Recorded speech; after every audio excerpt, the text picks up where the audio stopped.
Olá pessoal, aqui é Elson Azevedo e hoje a gente tem mais um episódio do Mente Zen Podcast, o seu desfragmentador de discos. Tudo bem, Verinha? Tudo ótimo. Muito bom estar aqui e hoje com a professora Maria Lúcia Favarato. Tudo bem, Malu? Oi, tudo bem?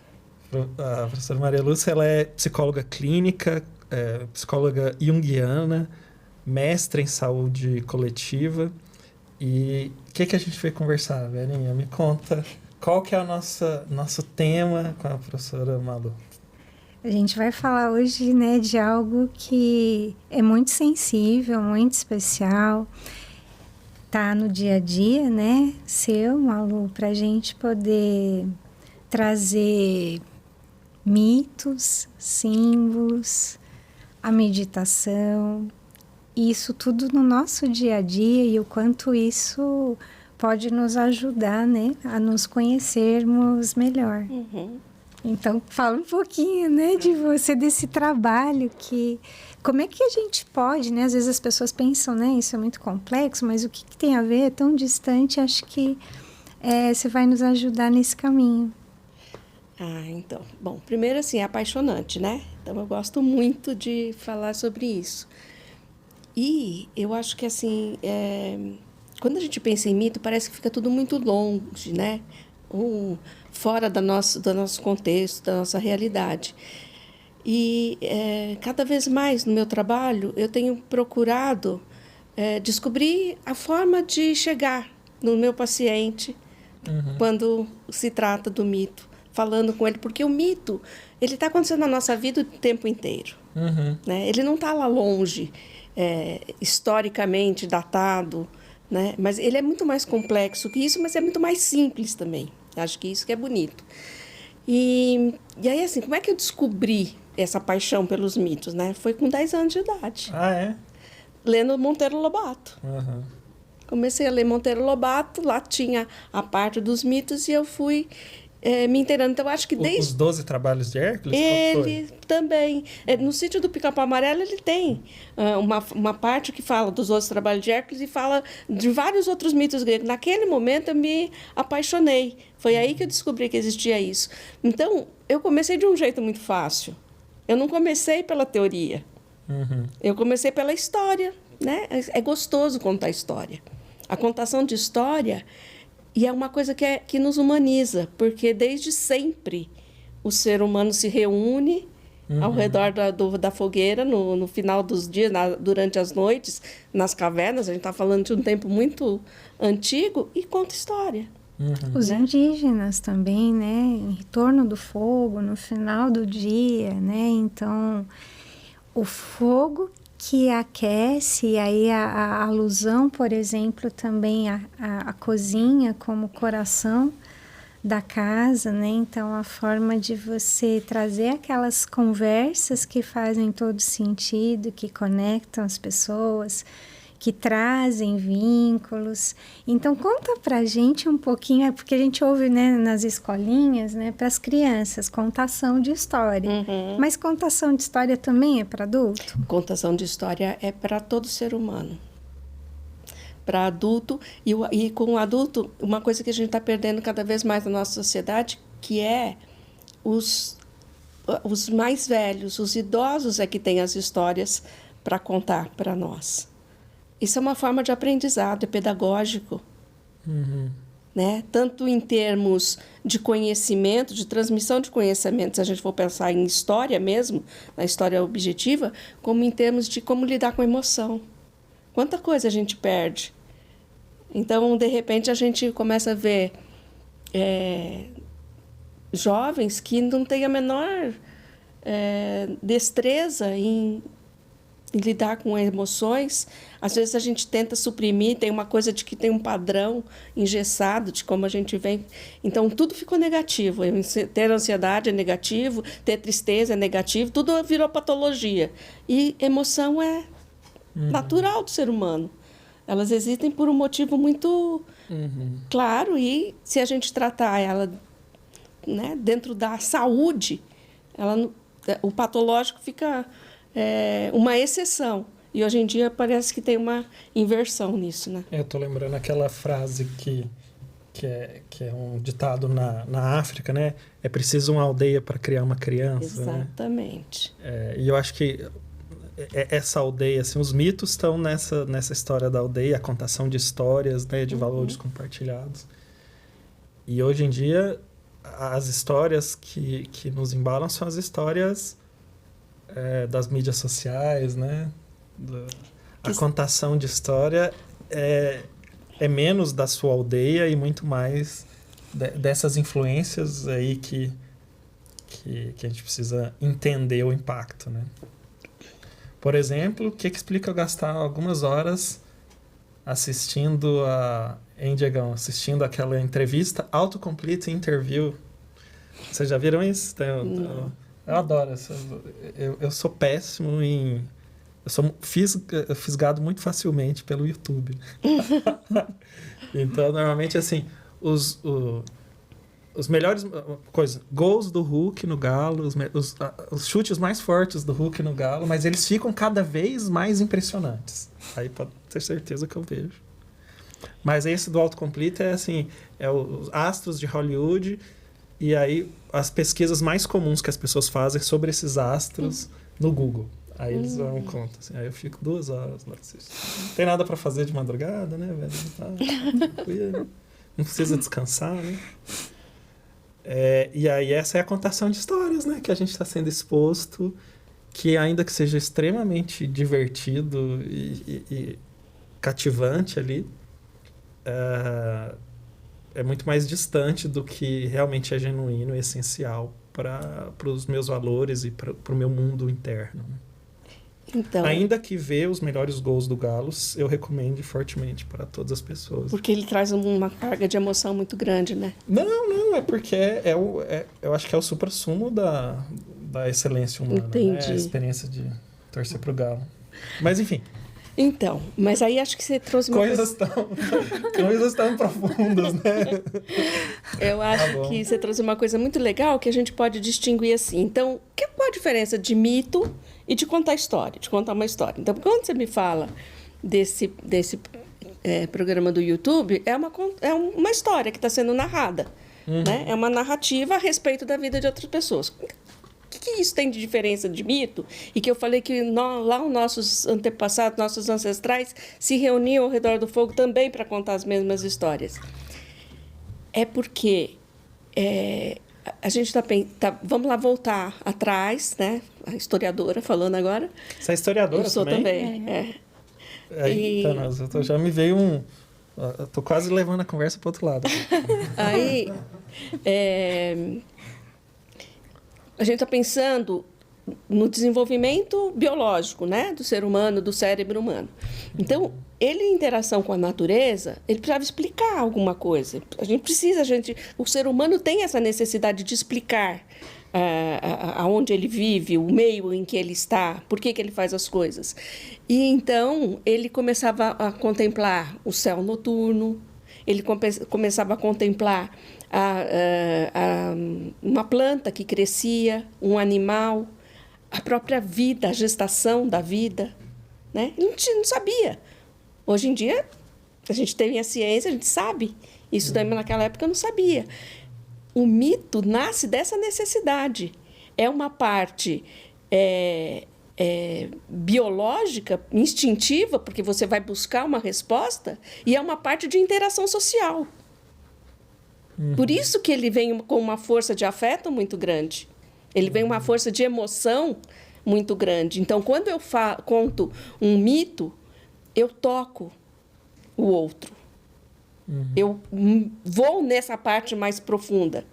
E, em geral, o mito, ele é também historicamente determinado, né? Eu posso pensar, mas se há uma correlação entre história e mito? Sim, às vezes a gente consegue encontrar. Por exemplo, a Ilíada e a Odisseia, né? de Homero, tem um lugar arqueologicamente que acharam 9 Troias. Existe essa cidade. Existiam pessoas que moravam lá, mas não é só isso que ele traz. Ele transcende, ele vai além. E aí a gente vai encontrar esse mesmo tema do herói, qualquer cultura que você olhar na face da Terra, a gente vai encontrar a mesma temática de fundo, né?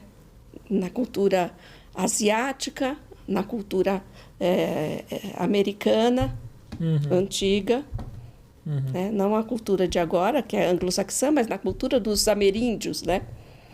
Não, na anglo-saxã também, né? Também tem, mas... então, tudo...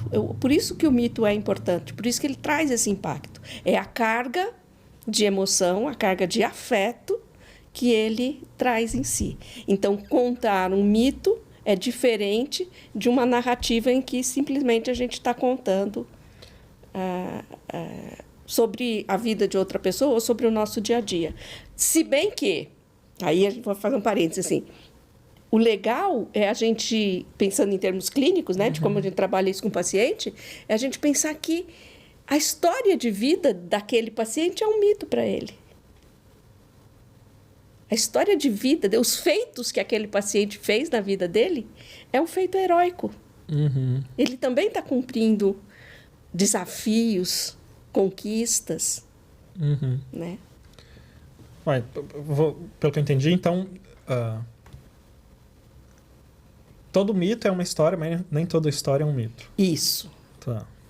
E o que diferencia é que o mito, ele tem algo que é, digamos, mais essencialmente... ele é algo tão essencial que ele perpassa várias culturas, né? E, de certa forma, tem o potencial de ser um conteúdo que desperta uma importância muito forte para gigantesca maior parte das pessoas.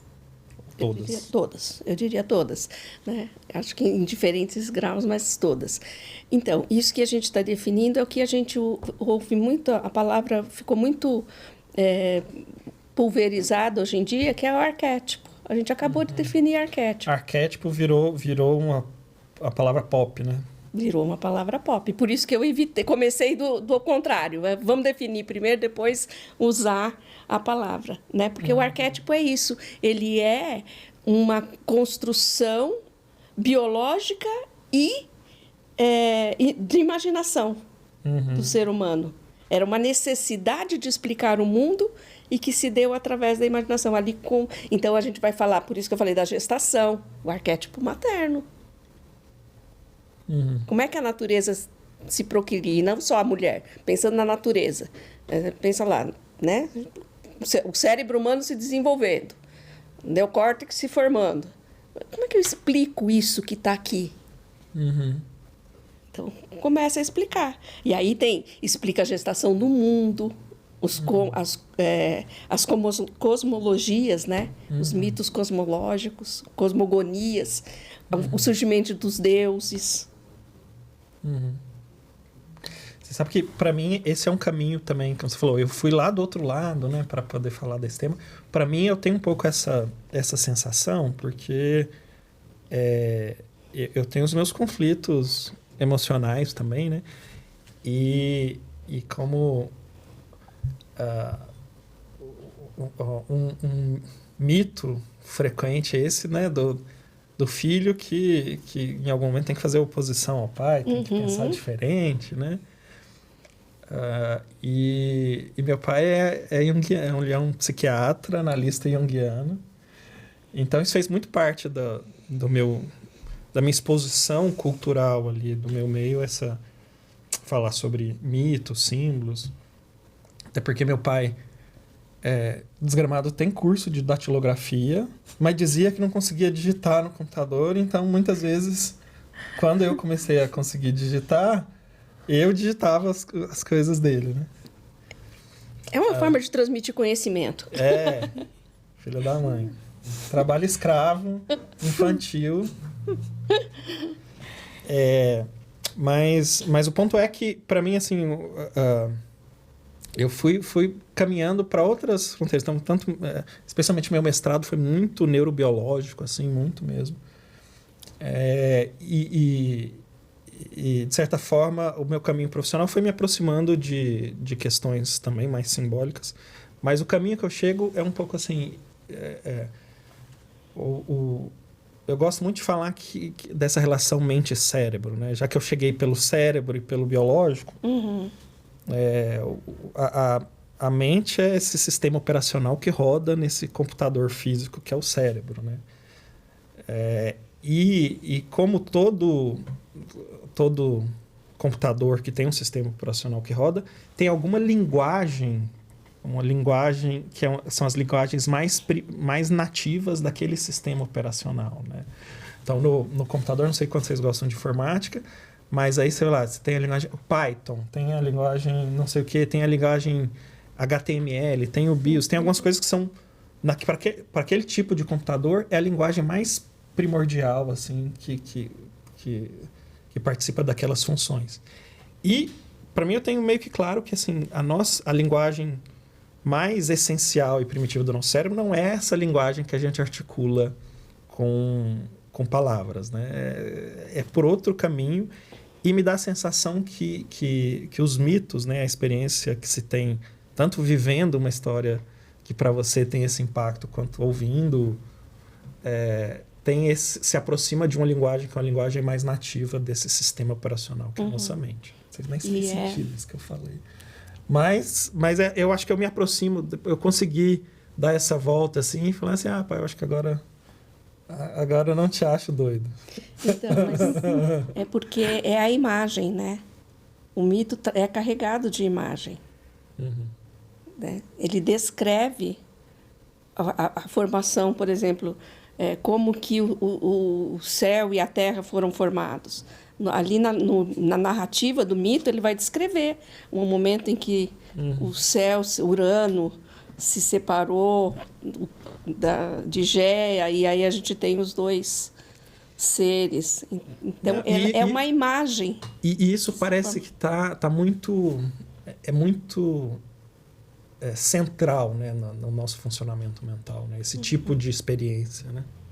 E aí tem uma coisa que eu falei da imagem, e tem uma outra coisa que leva a gente... Quando você diz imagem, o que você quer dizer com isso? Imagem mesmo, igual a gente vê uma fotografia, é imagem. Tá? Um retrato, uma descrição de uma figura. Né? Todos os mitos, eles têm um grau de descrição muito intenso. Ele é descritivo. Detalhes. Que é um pouco até a função do símbolo, né? Ele expressar meio que instantaneamente ali num encontro ali, ele expressa algo. Ele é o símbolo que transcende o que é visível nele. Então, e aí pensando na imagem, de novo eu pensei que eu iria trazer isso por último, mas né, é agora. É a imaginação. A gente tem essa capacidade dentro da gente que a gente não entende ainda o poder que ela tem. A imaginação é dentro, por exemplo, do processo analítico, do processo de cura da alma ou do processo de autoconhecimento. A gente tem esse recurso maravilhoso que é imaginar. E a gente, porque fica tão ligado no externo hoje em dia, a gente está deixando de imaginar. O que você está chamando de imaginar? Assim, me dá um exemplo do que isso se manifesta. De como é que isso... Eu vou falar um pouquinho da técnica da meditação, tá? Tá. Então, tem muitos tipos de meditação. Várias formas da gente entrar em estado meditativo, né? Mindfulness, por exemplo, é com atenção plena. Você foca a sua atenção em determinada âncora, geralmente no seu corpo, e ali você deixa você deixa ela fixada, fazendo ela voltar sempre que necessário. E algumas outras práticas a gente trabalha com imaginação. Então, assim, imagine que você está no seu lugar seguro. Imagine como é esse ambiente. O que você gostaria de levar para esse lugar? Quando eu falo isso para você, quando eu estou conduzindo uma prática e eu dou esse comando, vai criando uma imagem mental. Que objeto você se sente confortável para colocar nesse local? Para cada um vai ser uma coisa. Né? E cada coisa que você levar para esse local, ele tem um significado, tem um símbolo. Na tua história de vida, ele tem um porquê. Você ter escolhido ele e não outro. E terapeuticamente falando, o imaginar, o trazer esses elementos, esses símbolos, traz repercussões. Traz o quê? Traz repercussões. Repercussões, porque ele vem com emoções, afetos ligados a ele. E aí a gente trabalha isso. Mas, então, a diferença que eu falei que esse poder da imaginação que a gente não tem, eu comecei a perceber isso, trabalhando com as práticas de meditação, né? Muito nitidamente, assim, as práticas de atenção plena, elas são maravilhosas, autorregulam todo o teu sistema, colocam a pessoa em estado de harmonia, de equilíbrio, visivelmente. E isso em termos de condições clínicas orgânicas ou de saúde mental, psíquicas, né? As práticas que priorizam a imaginação, que, por exemplo, práticas de compaixão, que a gente trabalha muito com esse recurso, elas levam a um insight. Porque quem imagina? Na primeira parte, quando você começa a treinar mindfulness, é como se surgisse um eu observador. Porque eu preciso... É alguém que olha esse corpo. Estou fazendo um escaneamento corporal. Então, eu estou lá pensando no meu pé, seguindo, vendo o que eu estou sentindo, né? É como se um eu observador começasse a observar e começasse a ter consciência. Ampliasse o nível de consciência do eu.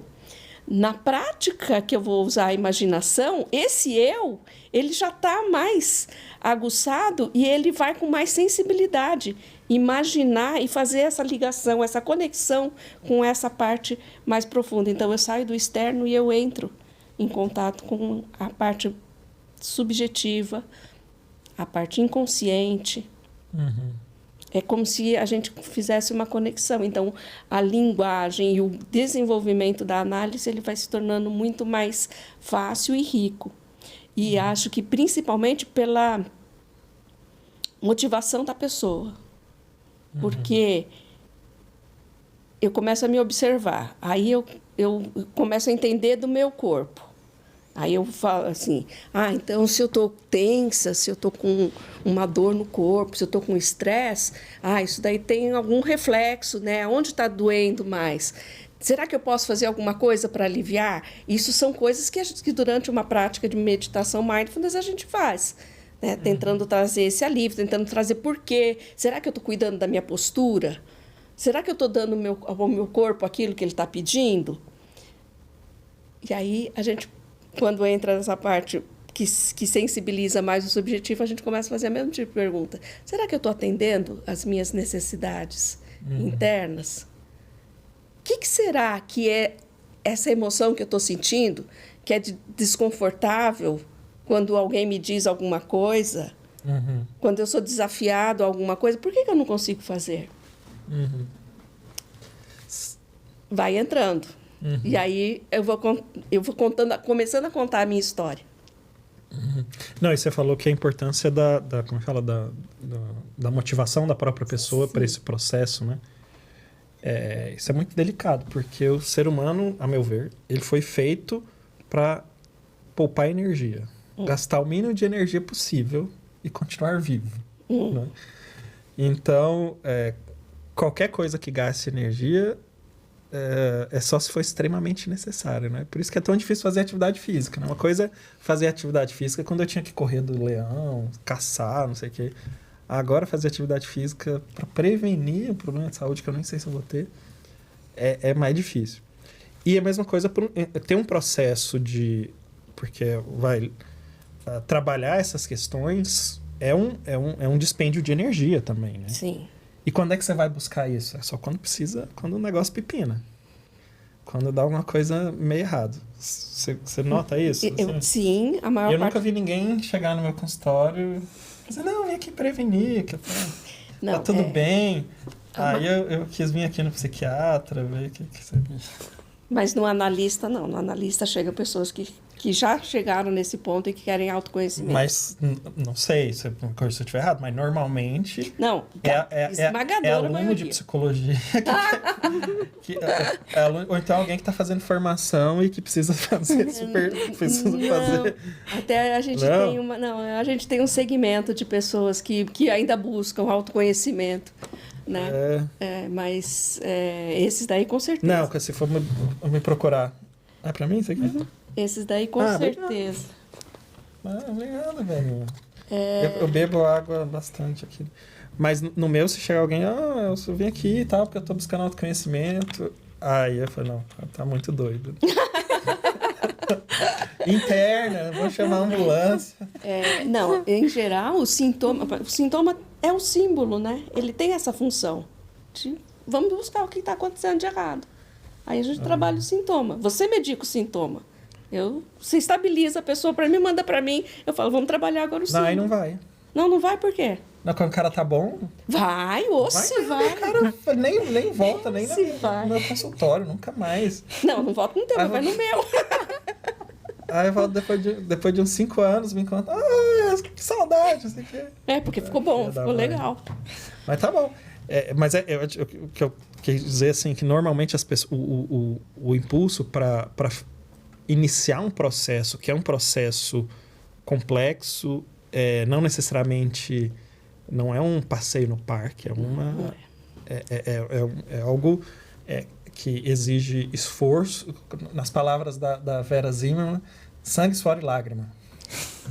Sangue, suor e lágrima. Então, normalmente é num momento de estresse, numa crise, numa ruptura, né? Ou num adoecimento mental. Ou então, quando, como eu falei, é um critério obrigatório da sua formação em alguma área. Eu costumo brincar com meus pacientes. Quem achou que fazer análise era fácil não entendeu nada. Uhum. Ou não entrou em processo, ou está fazendo alguma coisa não está fazendo que não é análise, porque o processo de análise ele não só gasta muita energia, como tempo, né? Não é uma coisa que acontece de uma hora para dinheiro e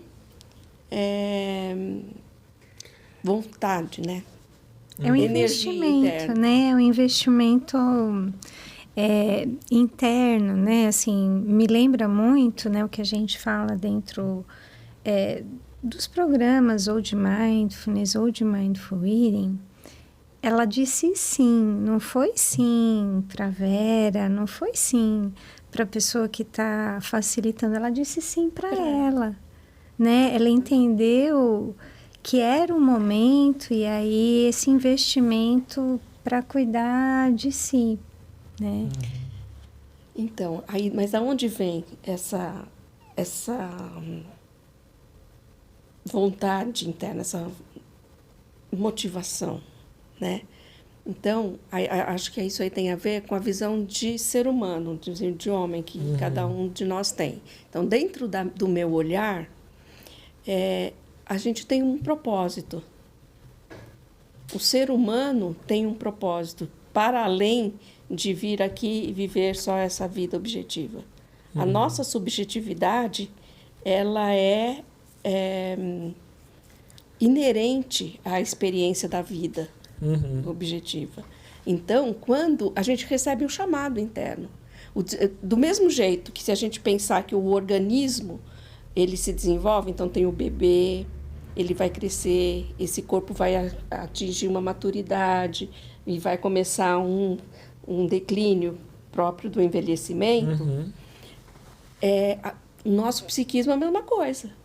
O bebê nasce, essa personalidade começa a se formar,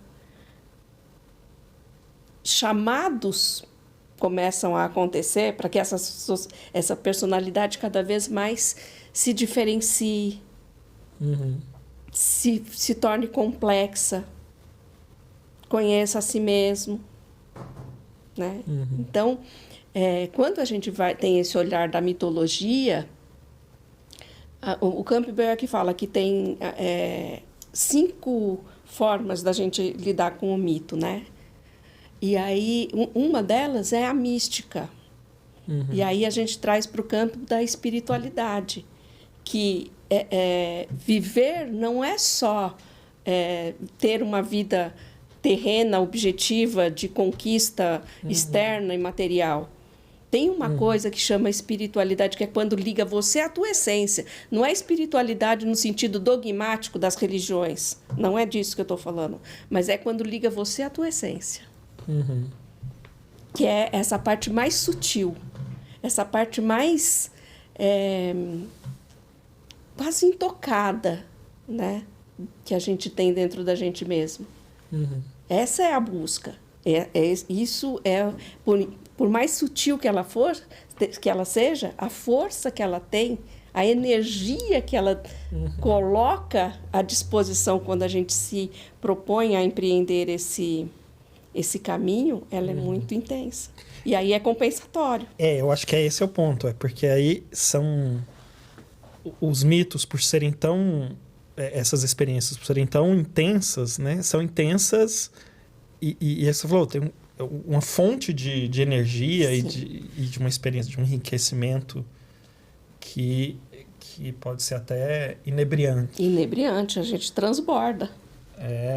E não sei, então, como é que esses mitos aparecem no dia a dia? Malu? Então... Eu vou tentar dar um exemplo meu e ver se me diz se está certo. Tá. Às vezes, sabe que tem algumas situações que às vezes você é tomado assim e de repente você está fazendo coisas que você normalmente não faria. E fala, mas o que aconteceu assim? Por exemplo, comigo, que às vezes me pega. Quando eu estou experimentando alguma situação de injustiça, ou comigo, ou com alguém próximo, assim, aquilo me vem com uma carga, assim, de que, putz, aí mistura um pouco do herói, mas alguma coisa assim de defender e tal, que transcende o razoável e às vezes até o adequado para o momento. Eu já tenho um tempo trabalhando isso, agora eu já me viro melhor, assim, não faço. Não entro em divididas que não precisa. Mas me dá a sensação que essa é uma experiência na minha linguagem da informática, né? Desencadeou aquele script que tem a ver com um funcionamento mental mais primitivo, e aí foi, com muita energia, com vigor, não sei o quê, mas um pouco menos planejado e menos individualizado ali, porque faz sentido para mim. Então, aí é como ele aflora, ele entra na tua vida dessa maneira. O que diferencia no trabalho de autoconhecimento e analítico com o mito é que daí você vai ter consciência. Porque quando você me dá o exemplo da informática, então faz aquele programa de informática, mas não tem consciência. O computador não tem consciência do que ele está fazendo. Ele é uma programação, né? E quando esse arquétipo, através do mito, ele aparece, essa energia liberada, e você entende ele, você entende o chamado, você entende aquele símbolo, você ganha consciência. Você entendeu o teu processo. Você mesmo falou assim, eu já trabalhei um pouquinho mais disso, então hoje em dia eu não entro em tantas divididas. Não tem justiça, deixa o seu salvador aqui, vamos defender isso aqui. Entendeu? Você entendeu aquilo que está por trás, a motivação do salvador. Né? Você entendeu que a tua personalidade tem uma tendência forte a responder a esse chamado. E hoje em dia você já fala, opa, você pode fazer escolhas. Não precisa, eu não preciso ir em todas. Não precisa ser o herói, mártir. Ou pelo menos não precisa ser sempre, né? Pode ser que tenha uma situação que realmente faça sentido você ir, mas não precisa ir sempre. Não precisa ir sem consciência, não precisa ir porque foi tragado por aquela emoção. Não é fácil, né? Não, é por isso que porque também é muito sedutor, né? É muito... essa palavra eu achei boa, inebriante às vezes, né? Então... E assim, aí como eu estava falando, né, tem essa ligação com a parte dessa espiritualidade, com essa parte transcendente. Essa transcendência é uma necessidade. É como se a gente pensasse assim,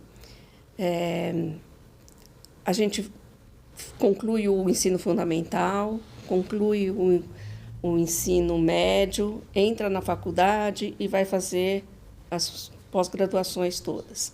A transcendência é esse chamado para a gente fazer algo mais. É aquela coisa que dá aquela insatisfação e a gente precisa de se conhecer um pouco mais. Então, a gente responde a isso. Biologicamente, a mente da gente funciona em direção a algo mais. Tá? E aí a gente é tomado. Eu não sei se muitas vezes a gente pode escolher um momento em que a gente não vai. Quando é uma parte arquetípica, que a gente não vai participar desse processo.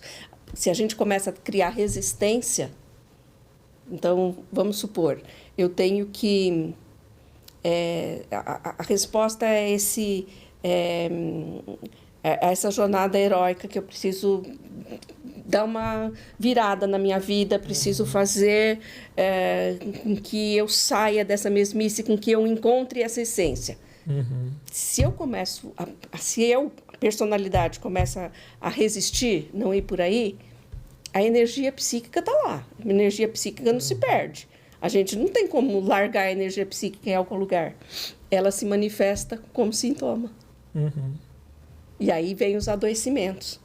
Aí pode ser o adoecimento orgânico, e a psicossomática faz um monte de exemplos em relação a isso. E aí vem os adoecimentos das doenças mentais. Então, de repente, a pessoa começa a ficar ansiosa. Né? Ansiedade é bom porque a gente vive numa sociedade absolutamente ansiogênica, né? Né? Tudo eu tenho que ir e conquistar. Isso que eu estou falando é da nossa sociedade. Mas a pessoa pensa essa conquista como o consumo. O consumo imediato, aquela coisa que está fora. Eu vou lá e tento comprar alguma coisa, tento adquirir alguma coisa. Sendo que a necessidade é integrar isso que está dentro. Por isso que consome, e parece que o buraco só aumenta. E eu fico pensando, eu sempre tomo muito cuidado, até com as minhas próprias crenças e ideias, né? Porque eu vejo assim, né? Até com diversas explicações para os fenômenos. Por exemplo, o fenômeno do adoecimento mental, né? Você pode fazer um raciocínio meio que explicativo, né? Que vai tentar explicar como é que o adoecimento acontece e tem um monte de dificuldades nisso, né? De estabelecer uma explicação que seja efetivamente válida. Mas, ao mesmo tempo, eu fico pensando, mais do que isso, assim, na prática, para mim, assim, é uma ferramenta, é um recurso terapêutico importante. Estou querendo dizer assim, eu não necessariamente concordo com a hipótese explicativa de como é que isso... Do adoecimento em si, mas é uma ferramenta, independente disso, na prática, é uma ferramenta de trabalho do mundo mental. Sim. Né? E eu acho que isso, para mim, é mais importante. Assim, e eu acho que é fundamental. É uma fonte de aproximação com questões que muitas vezes passariam despercebidas. Né? Então, como eu falei, assim, é um olhar, né? Eu acho assim, que o legal é isso. Assim, existem tantas personalidades como existem seres humanos no planeta. Sim. Né? Então, a gente precisa de diversos tipos de linguagem para contemplar essas pessoas todas. Então, para algum paciente, pode ser que não faça o menor sentido o meu tipo de trabalho. Embora eu saiba que é universal, que o arquétipo vai se manifestar, o mito vai ter uma repetição. Se a gente vai estudando vários mitos, a gente faz recortes exatos de mitos que foram lá da Babilônia, da Índia, atualmente, né? A gente está criando um mito atualmente. Ficção científica, extraterrestre, viagem para outros planetas, são mitos modernos, né?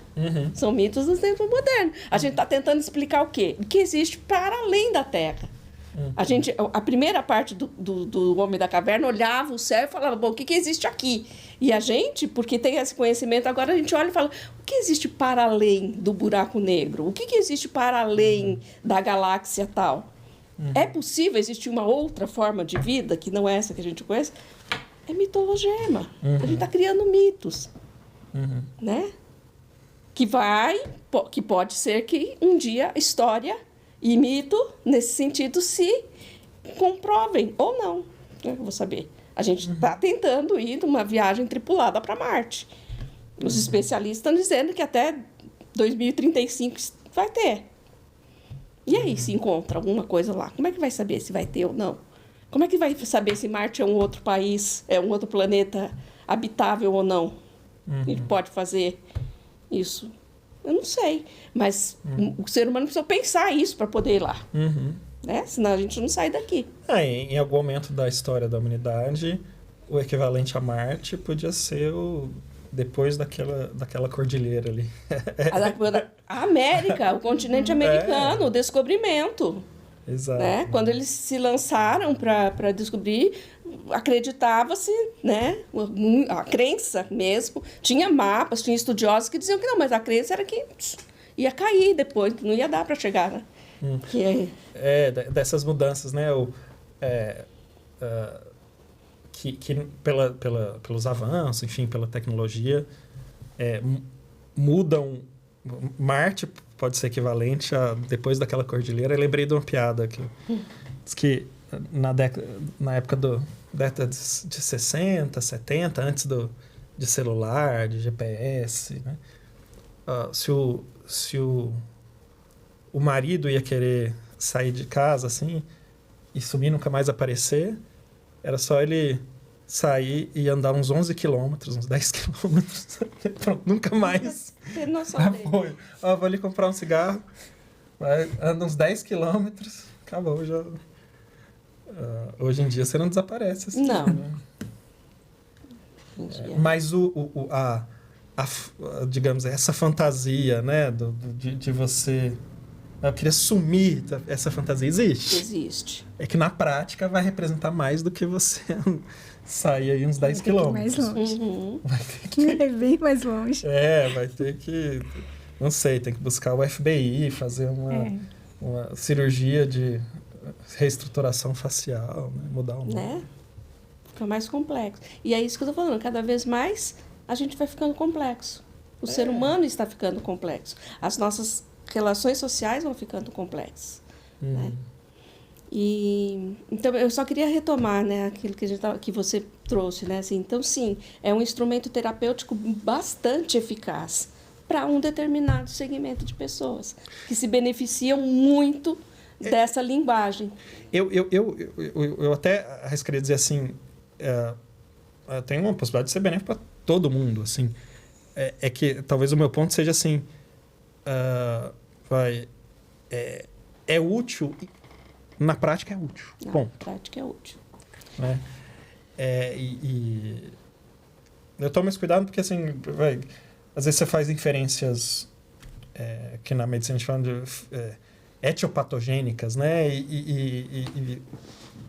E para alguma coisa ser útil não necessariamente precisa estar ali, né? Mas me parece muito claro que são ferramentas de trabalho muito importantes, né? E eu fico pensando, a gente fala de mito e eu vi, a Verinha já me mandou que tinha uma coisa de metáfora também. Onde é que entra a metáfora nessa história? Um mito é uma metáfora. O que é a metáfora? É o como ser. Então, não é aquilo exatamente. É o como ser. Como se fosse isso, né? Então, como é que a gente trabalha isso? Acho que foi a Verinha que perguntou, você não lembra agora, assim, no dia a dia com o paciente. Ele traz uma problemática, ele está lá tentando curar a ferida interna que ele tem, né? Seja manifestada por uma angústia, que ele não sabe nomear, seja manifestada por um sintoma claramente detectável e podendo até ter um fármaco ali que ajude ele chega com essa necessidade. Eu, escutando aquilo, posso contar para ele um mito. E a ressonância faz com que aquele afeto venha. Fala, nossa, isso parece com aquilo que eu estou... Aí vou te pedir só para chegar mais perto aqui do microfone. Isso parece com aquilo que eu estou sentindo. Nossa, eu entendi. Às vezes, só de contar a história. Aliás, é muito melhor quando a gente só conta a história, quando a gente não precisa explicar a história. Né? E isso daí faz com que a conexão seja feita dentro dele. E libere toda aquela emoção. Mas isso aí é duro, porque assim, para a pessoa conseguir fazer essa conexão, tem que o caminho já tem que estar um pouco... eu vivo isso com a minha analista, que às vezes me manda uns poemas assim, aí assim, não bateu. Não entendi, me explica essa história aqui. Mas assim, aí você tinha perguntado da metáfora, né? Então, assim, gosto muito de trabalhar com os pacientes, assim, cultivar um jardim. Então, o que você precisa quando você vai cultivar o jardim? Vamos supor que você já tenha a terra, né? E você queira plantar alguma coisa ali. Você vai ter que ter a semente, você vai ter que preparar aquela terra. Se a terra está muito dura, você vai ter que cavocar, amolecer, pôr o que você quiser plantar, esperar o tempo de cada uma das sementes começarem a aparecer. Enquanto a semente está lá debaixo da terra, essa analogia eu acho muito legal, essa metáfora. Assim, a gente não sabe o que está acontecendo com ela, a gente não vê. É um processo inconsciente. Aí, de repente, ela brota. E ela é só o caule e as folhas. Porque vai chegar o tempo dela certo de dar flor. Que é o tempo do florescer interno. Então, o trabalho analítico tem muito a ver com cultivar o jardim. Isso é uma metáfora. É uma metáfora para o meu paciente. Eu não preciso dizer para ele, olha, o trabalho vai ser árduo, vai demorar. Né? Vamos cultivar um jardim. Imagina como que é cultivar o jardim. Se ele já teve a experiência concreta de cultivar o jardim, ele sabe quanto tempo foi. Se ele não sabe, ele imagina. E muitas vezes ele vai e planta. E começa a cuidar da plantinha. Ao te ouvir, assim, Malu, me parece que o mito, a metáfora, num processo terapêutico, ele funciona como uma ponte para permitir que, às vezes, aquilo que está só na mente, no cérebro, também chegue ao coração, às emoções. Então, é esse caminho que permite esse aprofundamento. Às vezes é um caminho de mão dupla. Ele permite que aquilo que está no corpo, aquela emoção que eu estou sentindo, como eu falei, angústia, tristeza, encontre uma forma de eu significar ela. Eu dou expressão para ela, aí eu sei, vai a consciência. Porque às vezes eu estou sentindo aquilo, mas eu não tenho consciência porque está aquilo acontecendo comigo. Foi o que eu comecei falando a respeito da meditação. Quando eu começo a olhar para o meu corpo e começo a perceber o que está me incomodando, ou o que está me dando prazer, como que está gostoso, como está ruim, eu estou precisando comer, não estou precisando comer, eu preciso acertar minha posição. Começo a ter consciência de mim mesma. Da mesma forma, quando eu começo a olhar para essa parte mais sensível do ser, eu começo a ter consciência. Então, às vezes, é um caminho de mão dupla. Porque quando a gente tem, né, dificuldade com alguma coisa, com uma emoção, a nossa tendência é, às vezes, levantar muros, né, barreiras para a gente não se aproximar. E às vezes, com essa contação de história, com o mito, parece que fica mais fácil, né, de se aproximar. Eu vou contar uma história e vou tentar dar o exemplo mais ou menos de alguma coisa recente que a gente viveu, tá? Eu ia te falar justamente isso, tá demorando para você contar a história, né? Então, é o mito de Hefaisto. Não é um mito muito conhecido, porque esse deus, apesar de ser um deus olímpico, ele não é um dos mais glamorizados, né? Hollywood ainda não descobriu ele. Então, a gente... Mas o Mentes nem descobriu. Então, assim... Como é que, peraí, só pra... Como é que escreve?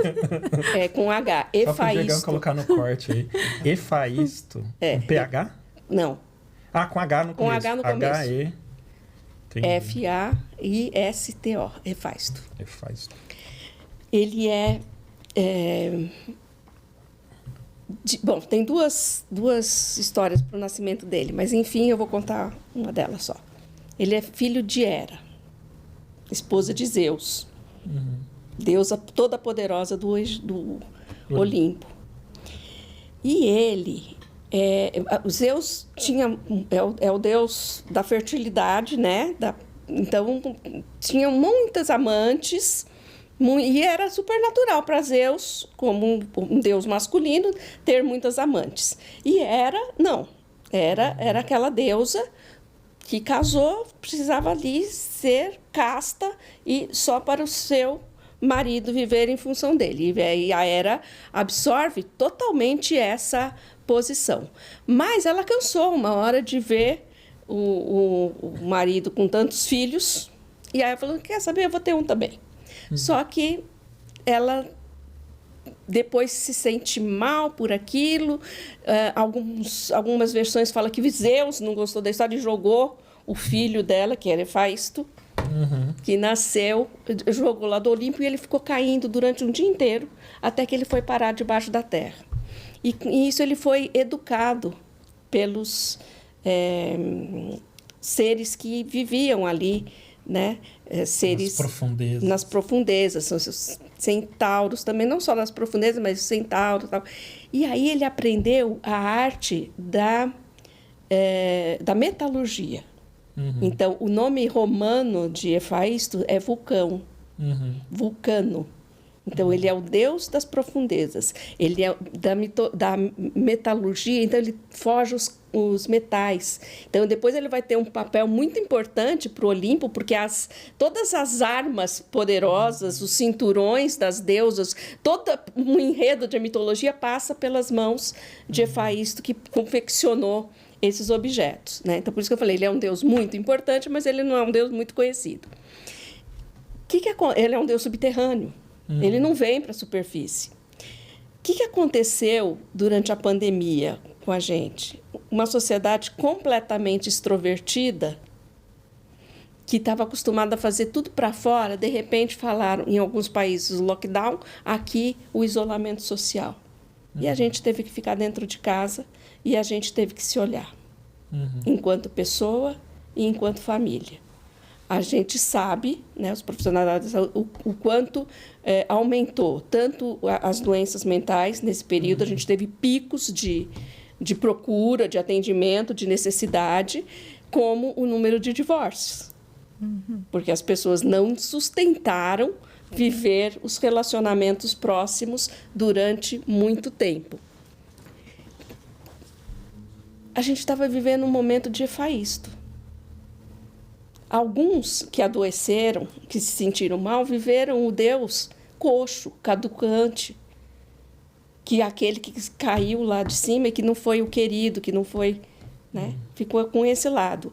Outros descobriram pedras preciosas e fizeram lindos ornamentos com essas pedras preciosas.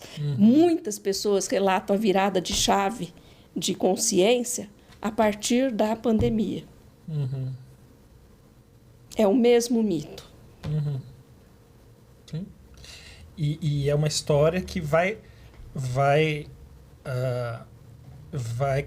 te ajudando a criar conexões significativas dentro do seu mundo mental. Isso. Você viu que quando a gente conta o mito, fica claro? Não, muito divertidíssimo. Assim, divertidíssimo. Mito, metáfora. E meditação. E meditação, porque precisa do tempo também de aquela garrafinha da Verinha, ele que enche de das glitter, sei lá que emoções. glitter, enche aquilo. Aí precisa decantar, né? Precisa do tempo. Porque se você me contar esse mito, eu vou sair daqui e vou arrebentar meus videozinhos no YouTube dos gols do Messi. Aí não decanta, né? Sim. Mas aí eu falei, a meditação que eu percebi, e aí essa é uma observação muito da prática clínica, né? Da minha prática clínica, é que, embora existem muitos estudos a respeito da meditação e na abordagem junguiana, na abordagem simbólica, que eu também fiz a formação agora do Carlos Byton, né? Isso daí já é um recurso muito utilizável, mas o que eu observo no consultório é essa diferença. Por exemplo, quando esse eu observador, do que eu começo a olhar o meu corpo, olhar para mim, ele se instala e eu posso começar a observar também o meu mundo interno, o meu mundo subjetivo, é um diferenciador muito... que não é só o tempo, é o olhar também, a qualidade do olhar, a sensibilidade que eu levo para esse olhar. Né? Porque aí a gente... se o tripé de mindfulness é atenção, intenção e atitude, eu consigo ter a atenção focada, a intenção de olhar para mim, de me autoconhecer, e uma atitude gentil, que respeita esse tempo. Entendi. Então, a gente leva... a prática da meditação vai se juntando a essas habilidades todas que a gente vai desenvolvendo e tendo tempo para vivenciar. Muita coisa, hein, Verinha? Acho que a gente vai precisar marcar novos encontros. Sim, tem muita coisa, né, para refletir. É o tempo de cada um se permitir florescer, né, dessa sementinha que vai ter seu tempo para crescer e para florescer. É responder o chamado interno, né? Todos somos convocados para viver isso. Só para finalizar, assim, eu acho que trazer um pouco de outra obra que virou muito conhecida no Instagram agora. Qualquer página fala disso, que é o Ciclo do Herói, o trabalho do Joseph Campbell. Nossa, você não imagina o que tem de gente proporcionando workshops a respeito. A jornada do herói. A jornada do herói. Jornada é uma palavra cool.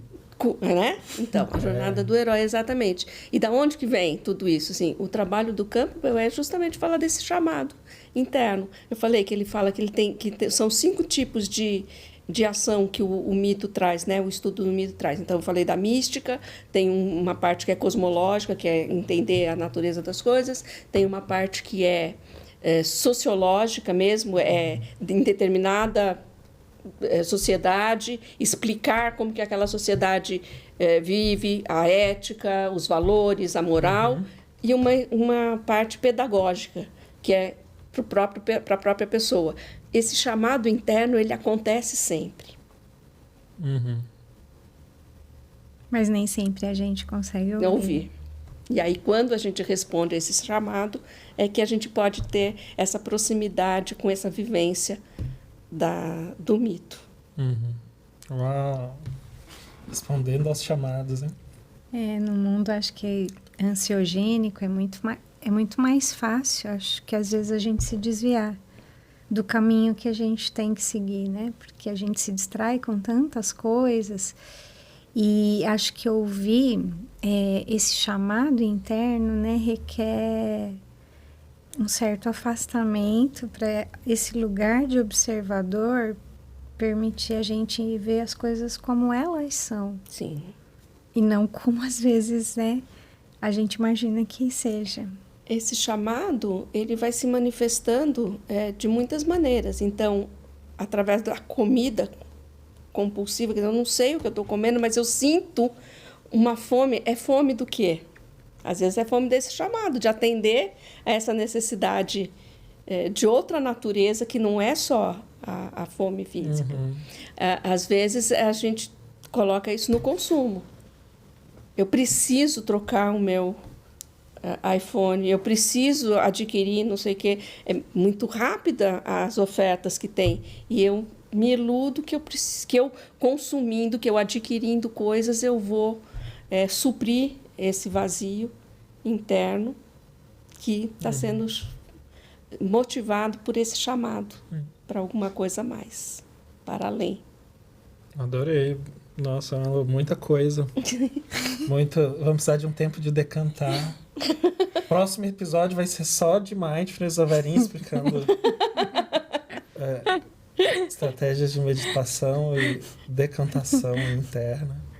Mas adorei, assim, muito legal, muito... E muitas parabéns, coisas, né? Muitas coisas. Que honra. Para aprofundar. Eu também adoro. Obrigado por ter vindo. Vamos ver se a gente marca novos encontros. Adorei o Vulcano e Faisto. Muito bom. Aprendendo. E aí você junta a sua formação em história com os mitos, fica muito bacana. Assim. Vai construindo aí com muita propriedade. Que legal. Eu achei meu chamado interno. É isso que eu quero fazer. E quando a gente responde esse chamado, o Campbell diz que a gente encontrou a bem-aventurança.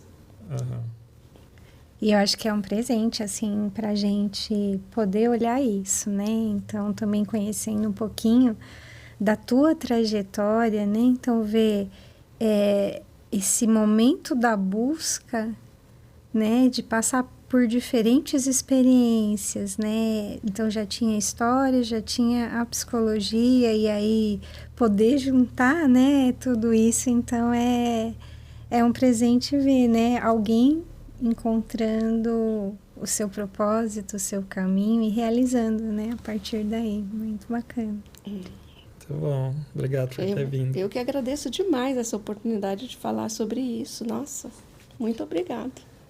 Mito, metáfora e meditação. Muito bom. Valeu muito a pena. Sim. E com isso a gente encerra mais um episódio do Mente Zen e a gente se vê no próximo vídeo.